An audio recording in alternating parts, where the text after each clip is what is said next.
Muy buenas tardes, queridos oyentes. Bienvenidos a nuestro programa de radio. Les habla Arleidis Cabarcas. En el día de hoy abordaremos un tema, el cual hemos denominado peculiaridades en la cognición de la edad adulta.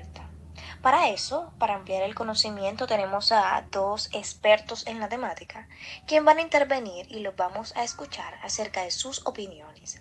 Vamos a empezar con un abrebocas diciendo que a través del desarrollo de nosotros como individuos tenemos unas características y pasamos por unas etapas. Pero así como el cuerpo pasa y se transforma de una fase a otra, nuestro sistema mental o nuestro cerebro, nuestras funciones, también lo hacen de la misma manera. Y para eso cabe recalcar que es muy importante el desarrollo cognitivo, teniéndolo en cuenta que el desarrollo cognitivo es el proceso mediante el cual el ser humano va adquiriendo conocimiento a través del aprendizaje y la experiencia. Y resulta que en esta etapa ya tenemos experiencia, ya somos adultos, porque estamos en la etapa de 45 a 65 años. Empezaremos diciendo que el desarrollo cognitivo, ha sido el principal objeto de estudios y de polémicas a través de diversas pruebas que se han demostrado que el estado mental de las personas de la edad media no se ve afectado. Lo peculiar de la cognición adulta, queridos oyentes, es la acumulación de conocimientos cambia. La manera en que opera la inteligencia fluida, el pensamiento maduro representa una nueva etapa en el desarrollo cognitivo. Estos ayudan a la solución de problemas más prácticos. Queridos oyentes, esto quiere decir que nosotros a través de la experiencia hemos acumulado información, lo que nos hace más fácil que guardemos esa información en la memoria, la almacenemos y la tengamos ahí en un acceso más rápido y remoto a recuperarla. Tenemos una inteligencia fluida y tenemos el pensamiento maduro también, que se caracteriza por ser selectivo en aquellas cosas que tienen relevancia.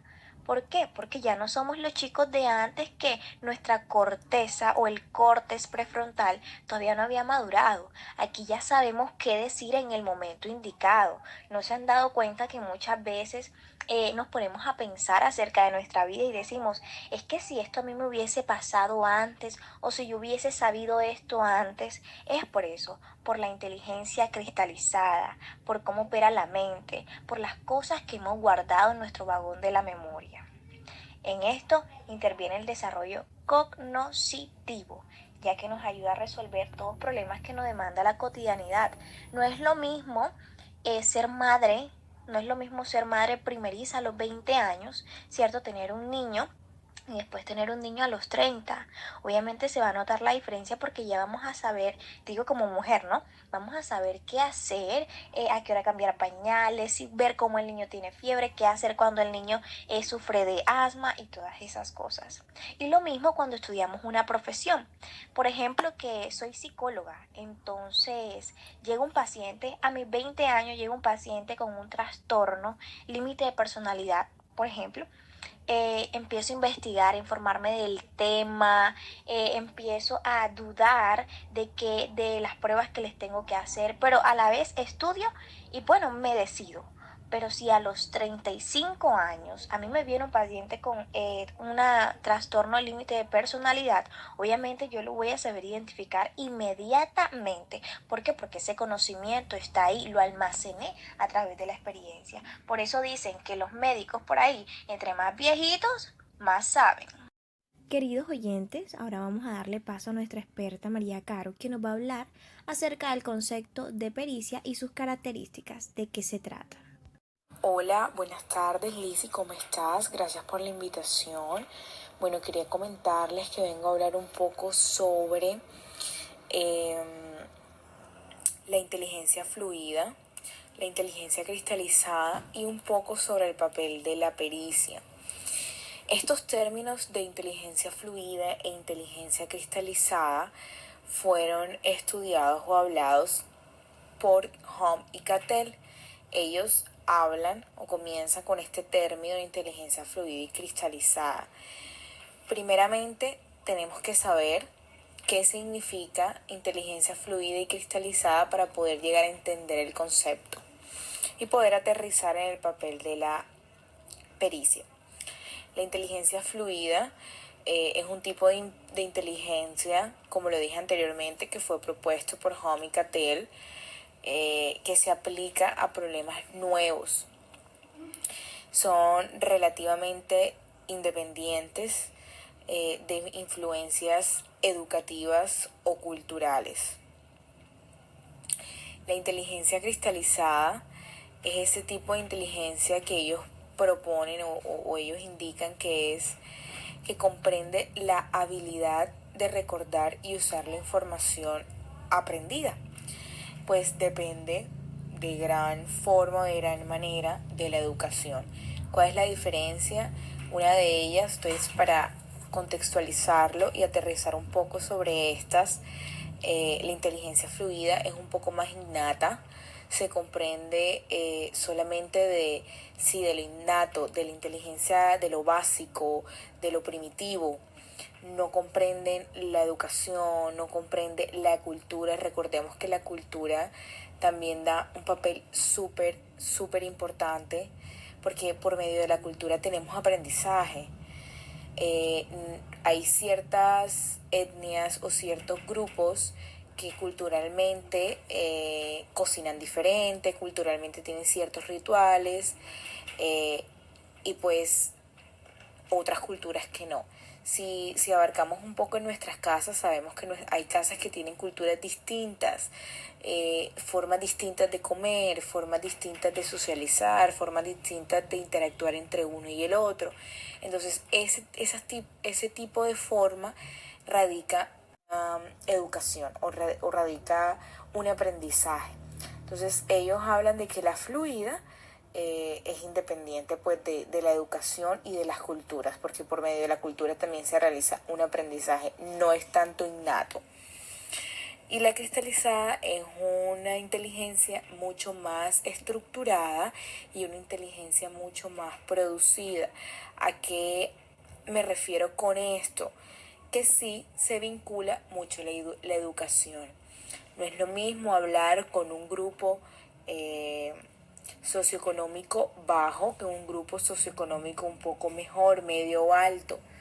El grupo socioeconómico bajo no es que no sean inteligentes, aquí hay que aclarar esto, pero sí no tienen la misma capacidad de pronto intelectual de un grupo socioeconómico medio y alto que ha adquirido educación. Les voy a poner un ejemplo muy claro sobre esto que me parece súper interesante. Hace mucho tiempo, cuando se hablaba de cuando se comenzó a hablar de neurociencia y empezaron a hacer las pruebas del intelecto, en la neurociencia se dieron cuenta que no podían realizar la misma prueba a un grupo socioeconómico alto que a un grupo socioeconómico bajo. No quiere decir que el bajo tiene un coeficiente intelectual menor o que tiene problemas cognitivos, solamente porque no alcanzó los resultados como los alcanzó el grupo socioeconómico alto. Es distinto. Solamente que la educación que ha adquirido el socioeconómico alto es un poco mayor que la que puede adquirir pues el socioeconómico bajo. Por decir, hay etnias que no saben qué es un león, nunca lo han visto, no han tenido esa educación. Es un ejemplo muy clave. El papel de la pericia, ahora sí abarcamos un poco sobre esto, significa que los adultos maduros muestran una competencia cada vez mayor para resolver esos problemas de su campo. Por la pericia, por el conocimiento especializado, que es una forma de la inteligencia cristalizada. En esto ayuda la encapsulación, que es, según Hoyer, la dedicación progresiva del procesamiento de la información y el pensamiento fluido a sistemas de pensamiento especializados, de modo que dicho conocimiento se vuelve más accesible. Que a los adultos maduros una mayor competencia para resolver problemas en su campo. Es una de sus características. Tardan también más en procesar la información y se ha surgido que con la experiencia, el procesamiento de la información y pues las habilidades fluidas se encapsulan o se dedican a tipos específicos de conocimiento, haciendo más fácil el acceso, aumento y uso de ese conocimiento. Bueno, queridos oyentes, ahora nuestro experto Michael nos va a hablar acerca del pensamiento integrativo. Adelante, Michael. Bueno, yo les hablaré un poco acerca de lo que es el pensamiento integrativo. Este hace parte esencial del desarrollo físico y cognitivo en la adultez media y, como su nombre lo indica, integran en los adultos maduros lo que es la lógica, la intuición y la emoción, conciliando ideas y hechos contradictorios y añadiendo nuevas informaciones a lo que ya se sabe.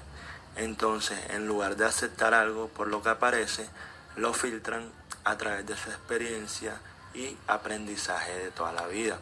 A continuación, yo les voy a hablar acerca de un ejemplo para entender un poco más el tema. Bueno, siguiendo con el ejemplo que nos brinda el autor Adams en el año 1991, pues él realizó un estudio con adolescentes y adultos de edad media en adelante, para que resumieran una historia con una enseñanza sufi.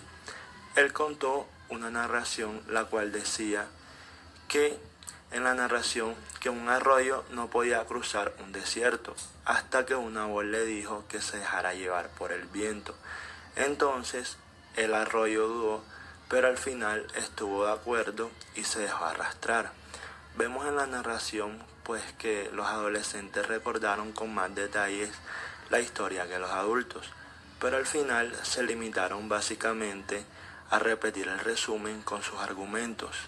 Por el contrario, los adultos, y en especial las mujeres, entregaron resúmenes con mucha interpretación, en la que integraban lo que traía el texto con el significado psicológico y metafórico para ellos, como en esta respuesta de una persona de 39 años.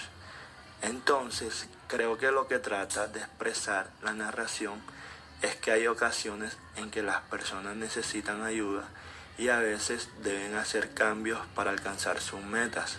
Algunas personas se resisten a cambiar durante mucho tiempo hasta que se dan cuenta de que ciertas cosas no están en sus manos y necesitan auxilio. Cuando llegan a este punto, aceptan ayuda y confían en otras personas que es capaz de lidiar con cosas incluso tan grandes como un desierto. Entonces vemos cómo la sociedad se beneficia de esta característica integrativa del pensamiento adulto en general, pues son los adultos maduros los que traducen sus conocimientos sobre la condición humana en narraciones inspiradoras que guían a las generaciones jóvenes. Pues entonces recordemos lo que es un pensamiento integrativo, pues el cual integra lo que es la lógica, la intuición y la emoción. Como les había dicho anteriormente, este pues concilia ideas y hechos contradictorios y añaden nueva información a lo que ya se sabe. Entonces, un pensamiento integrativo es adecuado para llevar a cabo tareas complejas, desempeñar múltiples papeles y resolver dificultades desconcertantes de la mitad de la vida. Aunque no se limitan a ningún periodo particular de la adultez, el pensamiento integrativo parece adecuado para llevar a cabo las tareas complejas. Por otra parte, desempeña múltiples papeles y opciones, además de que resuelve dificultades desconcertantes de la mitad de la vida. Una característica importante de este pensamiento es su naturaleza integrativa. Los adultos maduros integran la lógica con la intuición y la emoción, pues concilian ideas y hechos contradictorios y añaden nuevas informaciones a lo que ya se sabe. Interpretan lo que leen, ven o escuchan en términos de lo que significa para ellos, en lugar de aceptar algo, por lo que parece lo filtran a través de su experiencia y aprendizaje de toda la vida. Gracias a ti, Michael, por tanto conocimiento. Bueno, y hasta aquí hemos llegado el día de hoy con nuestro tema. Espero que les haya gustado y nos vemos en otra ocasión.